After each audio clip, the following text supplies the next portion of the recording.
How to fix unable to verify apps on iOS 17. Hello everyone, this is Lisa from Quick Login and Delete. Now let's get started. The very first thing you can do is switch your mobile data to Wi-Fi or Wi-Fi to mobile data. If you are using Wi-Fi, you can switch to mobile data, and in the case you are using mobile data, you can switch back to Wi-Fi. For that, head to your settings. Now over here you will find this option of Wi-Fi. If you are using the Wi-Fi, you can switch to mobile data, and in the case you are using mobile data, switch to Wi-Fi. Likewise, second solution is head towards the option screen time. Just scroll down, open it.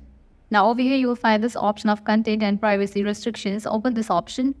Make sure you have toggle on for this option, content and privacy restrictions. Now head towards this option of iTunes and App Store purchases.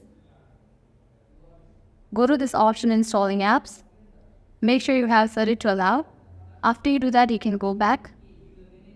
Go to the main page of settings.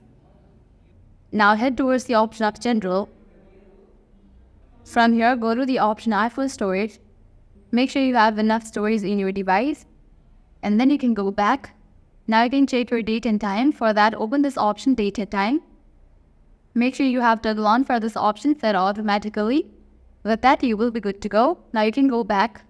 Now just scroll down and head towards this option of VPN and device management. Open it. Make sure you are not connected to any VPN. If you are connected to any VPN, just disconnect it and then go back. Go back to the main page of settings. At the very top, you can see your Apple ID. Open it. Now you can see this option of sign out. Tap on it. Type in your password and tap on turn off. With that, you will be logged out of your Apple ID. After you do that, again log in back to your Apple ID and check whether your problem has been solved or not. By applying all of this process, your problem is definitely going to be fixed. So this is how you can fix unable to verify apps on iOS 17. This was all for this video. If you guys find this video helpful, make sure to like, share and subscribe to our channel. Thank you.